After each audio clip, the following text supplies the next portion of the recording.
ಸರ್ಕಾರವನ್ನ ಇಕ್ಕಟ್ಟಿಗೆ ಸಿಲುಕಿಸ್ತಾ ಇದ್ದಾರೆ ಶಾಸಕರು. ಹಿರಿಯ ಶಾಸಕರಿಂದಲೇ ಗೊಂದಲಗಳ ಹೇಳಿಕೆಗಳು ಬರ್ತಾ ಇದೆ. ಅವರಲ್ಲೇ ಗೊಂದಲಗಳಿದೆ. ಅದರಲ್ಲೂ ಕೂಡ ಹಿರಿಯ ಶಾಸಕರುಗಳೇ ಗೊಂದಲದ ಹೇಳಿಕೆಗಳನ್ನ ನೀಡ್ತಾ ಇದ್ದಾರೆ. ಇದರ ಮೂಲಕವಾಗಿ ಏನಾಗ್ತಾ ಇದೆ, ಸರ್ಕಾರ ಇಕ್ಕಟ್ಟಿಗೆ ಸಿಲುಕೊಳ್ತಾ ಇದೆ. ಅದರಲ್ಲೂ ಕೂಡ ಸಚಿವ ಸ್ಥಾನ ಆಕಾಂಕ್ಷಿಗಳಿಂದ ಗೊಂದಲ ಕ್ರಿಯೇಟ್ ಆಗ್ತಾ ಇದೆ. ಹೈಕಮಾಂಡ್ ಸೂಚನೆಯ ಬಳಿಕವೂ ಮತ್ತೆ ಅದೇ ರೀತಿಯಾದಂತಹ ವರಸೆಯನ್ನ ಮುಂದುವರಿಸಿಕೊಂಡು ಬರ್ತಾ ಇದ್ದಾರೆ. ಇನ್ನು ಕೂಡ ಅದಕ್ಕೆ ಫುಲ್ ಸ್ಟಾಪ್ ಸಿಕ್ಕಿಲ್ಲ. ಗ್ಯಾರಂಟಿಗಳ ಬಗ್ಗೆ ವಿವಾದಾತ್ಮಕ ಹೇಳಿಕೆಗಳನ್ನ ನೀಡಲಾಗ್ತಾ ಇದೆ. ಸಿಎಂ ಆರ್ಥಿಕ ಸಲಹೆಗಾರ ರಾಯರೆಡ್ಡಿ ಹೇಳಿಕೆ ಕೊಟ್ಟಿದ್ದಾರೆ. ಗ್ಯಾರಂಟಿ ಬೇಕು ಅಂದ್ರೆ ರಸ್ತೆ ಕೇಳಬೇಡಿ ಎಂದಿದ್ರು. ಹಂಗಂದ್ರೆ ಏನರ್ಥ? ಗ್ಯಾರಂಟಿ ಬೇಕು ಅಂದ್ರೆ ರಸ್ತೆ ಇಲ್ಲ ಅಂದ್ರೆ ಏನ್ ಅರ್ಥ? ಹಾಗಿದ್ರೆ ಗ್ಯಾರಂಟಿಗಳಿಗೋಸ್ಕರ ವಿನಿಯೋಗ ಆಗತ್ತೆ, ಹಾಗಾದ್ರೆ ರಸ್ತೆ ಚರಂಡಿ ಇವೆಲ್ಲ ಸರಿ ಮಾಡಿಸಲಾಗತ್ತೆ, ಕೇಳಂಗಿಲ್ಲ ಆಗತ್ತೆ, ಅದನ್ನ ಸರಿ ಮಾಡಿ, ಅಭಿವೃದ್ಧಿ ಆಗಂಗಿಲ್ಲ. ಹಾಗಾದ್ರೆ ವಿವಾದ ಆಗ್ತಿದ್ದಂತೆ ಗ್ಯಾರಂಟಿ ಜೊತೆಗೆ ರಸ್ತೆ ಎಂದಿದ್ರು. ನೋಡಿ, ವಿವಾದ ಯಾವಾಗ ಭುಗಿಲಿರುತ್ತೆ ಅವಾಗ ಒಂದ್ ಸ್ವಲ್ಪ ಕರೆಕ್ಷನ್ ಮಾಡ್ಕೊಳ್ತಾರೆ. ಅದಕ್ಕೂ ಮುಂಚೆ ಏನಿರುತ್ತೆ ಮನ್ಸಲ್ಲಿ ಹೇಳ್ಬಿಡ್ತಾರೆ, ಆಮೇಲೆ ಅದನ್ನ ವೈಟ್ನರ್ ಹಾಕಿ ಹಳ್ಸಿ ಕರೆಕ್ಷನ್ ಮಾಡ್ಕೊಳ್ತಾರೆ. ಸರ್ಕಾರವನ್ನ ಇಕ್ಕಟ್ಟಿಗೆ ಸಿಲುಕಿಸ್ತಾ ಇದ್ದಾರೆ ಅನ್ನೋದಕ್ಕೆ ಶಾಸಕರು ಮತ್ತೊಂದು ಎಕ್ಸಾಂಪಲ್ ಕೂಡ ಸಿಗ್ತಾ ಇದೆ. ಹಿರಿಯ ಶಾಸಕರಿಂದಲೇ ಗೊಂದಲಗಳ ಹೇಳಿಕೆಗಳನ್ನ ಈಗಾಗಲೇ ನೀಡಲಾಗ್ತಾ ಇದೆ. ಅದರಲ್ಲೂ ಕೂಡ ಸಚಿವ ಸ್ಥಾನ ಆಕಾಂಕ್ಷಿಗಳಿಂದ ಈ ರೀತಿಯಾದಂತಹ ಗೊಂದಲಗಳಾಗ್ತಾ ಇದೆ. ಹೈಕಮಾಂಡ್ ಸೂಚನೆಯ ಬಳಿಕವೂ ಕೂಡ ಮುಂದುವರಿತಾ ಇದೆ. ಅದೇ ವರಸೆ ಮುಂದುವರಿತಾ ಇದೆ. ಗ್ಯಾರಂಟಿಗಳ ಬಗ್ಗೆ ವಿವಾದಾತ್ಮಕ ಹೇಳಿಕೆಗಳನ್ನ ನೀಡ್ತಾ ಇದ್ದಾರೆ.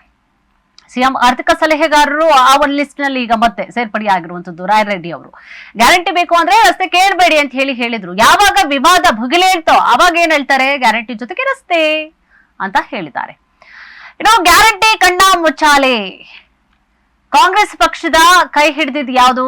5 ಗ್ಯಾರಂಟಿಗಳು. ಪಕ್ಷ ಅಧಿಕಾರಕ್ಕೆ ಬರ್ಲಿಕ್ಕೂ ಮುನ್ನ ಏನ್ ಭರವಸೆ ಕೊಟ್ಟಿದ್ರು? ಎಸ್, ಅದು ಗ್ಯಾರಂಟಿಗಳನ್ನ ನೀಡ್ತೀವಿ ಅನ್ನುವಂತಹ ಮೂಲಕವಾಗಿ ಪಕ್ಷ ಅಧಿಕಾರಕ್ಕೆ ಬಂತು. ಗ್ಯಾರಂಟಿ ಬಗ್ಗೆ ಈಗ ಶಾಸಕರು ಗೊಂದಲಗಳ ಹೇಳಿಕೆಗಳನ್ನ ನೀಡ್ತಾ ಇದ್ದಾರೆ. ಗ್ಯಾರಂಟಿಗಳಿಂದ ಅನುದಾನ ಸಿಗ್ತಿಲ್ಲ ಅಂತ ಬೇಸರವನ್ನ ಹೊರ ಹಾಕ್ತಾ ಇದ್ದಾರೆ.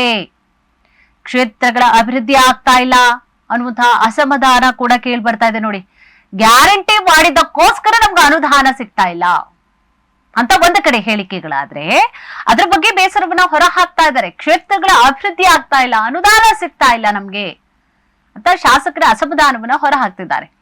ಗ್ಯಾರಂಟಿಯನ್ನ ನಿಲ್ಲಿಸ್ತೇವೆ ಅನ್ನುವಂತಹ ಅರ್ಥದ ಹೇಳಿಕೆಗಳು ಕೂಡ ಈಗಾಗಲೇ ಬರ್ತಾ ಇದೆ. ಗ್ಯಾರಂಟಿಗಳಿಗೋಸ್ಕರ ನಮ್ಗೆ ಏನು ಸಿಗ್ತಾ ಇಲ್ಲ ಅನ್ನೋದು ಶಾಸಕರ ಆರೋಪ ಆಗಿದೆ. ಏನದು ಹಾಗಿದ್ರೆ ಲೆಕ್ಕಾಚಾರ? ಸಚಿವ ಸ್ಥಾನ ಆಕಾಂಕ್ಷಿಗಳಿಂದಲೇ ಗೊಂದಲದ ಹೇಳಿಕೆಗಳು ಈಗ ಸೃಷ್ಟಿ ಆಗ್ತಾ ಇದೆ. ಯಾರು ಅಲ್ಲ, ಸಚಿವ ಸ್ಥಾನದ ಆಕಾಂಕ್ಷಿಗಳಿಗೆ ಏನಿದ್ದಾರೆ ಅವರು ಗೊಂದಲದ ಹೇಳಿಕೆಗಳನ್ನ ನೀಡ್ತಾ ಇದ್ದಾರೆ. ಸಚಿವ ಸ್ಥಾನಕ್ಕೆ ಪರಿಗಣಿಸಿ ಅನ್ನುವಂತಹ ಒತ್ತಡ ತಂತ್ರವಾಗಿರಬಹುದಾ? ಮಾತನಾಡಿದ್ರೆ ನಮಗೆ ಸಚಿವ ಸ್ಥಾನ ಕೊಟ್ಟು ಕೂರಿಸ್ತಾರೆ ಅನ್ನುವಂತಹ ಏನಾದ್ರೂ ತಂತ್ರಕ್ಕೋಸ್ಕರ ಈ ರೀತಿಯಾಗಿ ಅಥವಾ ಒತ್ತಡವನ್ನ ಹಾಕುವಂಥದ್ದು, ಸರ್ಕಾರವನ್ನ ಮುಜುಗರಕ್ಕೆ ಈಡು ಮಾಡಿದ್ರೆ ನಮ್ ಬಾಯಿ ಮುಚ್ಚೋಕೆ ನಮ್ಗೆ ಸಚಿವ ಸ್ಥಾನ ಕೊಡ್ತಾರೆ ಅನ್ನುವಂತಹ ಲೆಕ್ಕಾಚಾರವನ್ನ ಹಾಕೊಂಡು ಈ ತಂತ್ರಗಳನ್ನ ಮಾಡ್ತಾ ಇದ್ದಾರಾ? ಸರ್ಕಾರವನ್ನ ಇಕ್ಕಟ್ಟಿಗೆ ಸಿಲುಕಿಸುವಂತಹ ತಂತ್ರಗಾರಿಕೆಗಳು ಆಗ್ತಾ ಇದೆಯಾ? ನಮ್ಮನ್ನ ಕರೀತಾರೆ, ಮಾತನಾಡಿಸ್ತಾರೆ, ಏನು ಒಂದ್ ಸ್ವಲ್ಪ ಏನು ಅನುದಾನ ಸಿಗ್ಬೇಕು, ಇಲ್ಲ ನಮ್ಗೆ ಸ್ಥಾನಮಾನ ಸಿಗ್ಬೇಕು, ಈ ರೀತಿಯಾಗಿ ಮಾಡ್ಲಿಕ್ಕೋಸ್ಕರ ಈ ರೀತಿಯಾಗಿ ಏನಾದ್ರೂ ತಂತ್ರಗಾರಿಕೆಗಳು ಆಗ್ತಾ ಇದೆಯಾ?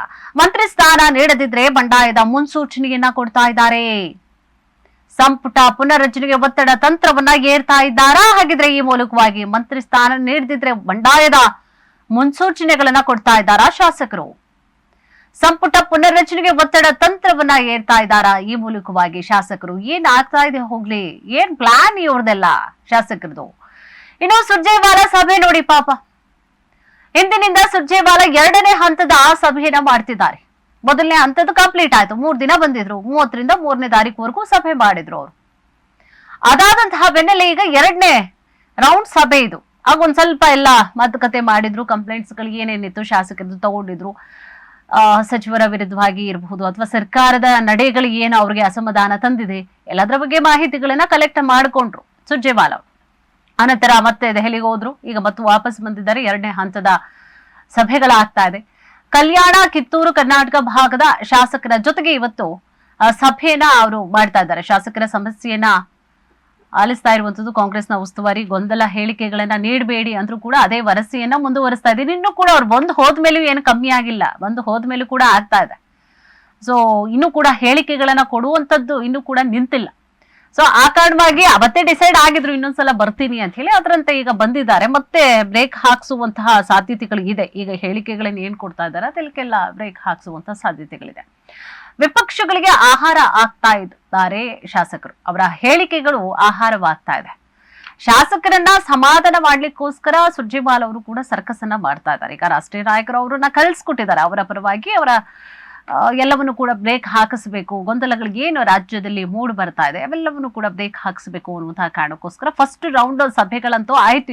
ಈಗ ಎರಡನೇ ಹಂತದ ಸಭೆ, ಅದು ಯಾವ ಶಾಸಕರ ಸಭೆ ಅಂದ್ರೆ ಕಲ್ಯಾಣ, ಕಿತ್ತೂರು, ಕರ್ನಾಟಕ ಭಾಗದ ಶಾಸಕರು ಏನಿದ್ದಾರೆ ಅವರ ಜೊತೆಗಿನ ಸಭೆಯನ್ನ ಏರ್ಪಡಿಸಿದ್ದಾರೆ ಸುರ್ಜೇವಾಲಾ ಅವರು. ಶಾಸಕರ ಸಮಸ್ಯೆಗಳನ್ನ ಅವರು ಆಲಿಸಿ ಆನಂತರವಾಗಿ ಒಂದು ಡಿಸಿಷನ್ ಅನ್ನ ಕೂಡ ತೆಗೆದುಕೊಳ್ಳಿದ್ದಾರೆ. ಏನ್ ಪ್ರಾಬ್ಲಮ್ ಆಗ್ತಾ ಇದೆ, ಏನ್ ಮಾಡ್ಬೇಕು, ಏನ್ ಪರಿಹಾರ ಅಥವಾ ಏನ್ ಸೂಚನೆಗಳನ್ನ ಕೊಡಬೇಕು ಅನ್ನುವಂತಹ ನಿಟ್ಟಿನಲ್ಲಿ ಇದು ಎರಡನೇ ರೌಂಡ್ ಸಭೆ. ಗೊಂದಲ ಹೇಳಿಕೆಗಳನ್ನ ನೀಡಬೇಡಿ ಅಂದ್ರೂ ಕೂಡ ಅದೇ ವರಸೆಯನ್ನ ಈಗಾಗಲೇ ಶಾಸಕರು ಮುಂದುವರಿಸಿಕೊಂಡು ಹೋಗ್ತಾ ಇದ್ದಾರೆ. ವಿಪಕ್ಷಗಳಿಗೆ ಇದು ಆಹಾರ ಕೂಡ ಆಗ್ತಾ ಇದೆ. ಈಗಾಗಲೇ ಅದನ್ನೇ ಅಸ್ತ್ರವಾಗಿ ಈಗಾಗಲೇ ಬಿಡ್ತಾ ಇದ್ದಾರೆ ವಿಪಕ್ಷ ನಾಯಕರು. ಶಾಸಕರನ್ನ ಸಮಾಧಾನ ಮಾಡ್ಲಿಕ್ಕೆ ಸುರ್ಜೇವಾಲಾ ಅವರು ಸರ್ಕಸ್ ಮಾಡ್ಲೇಬೇಕಾಗಿದೆ.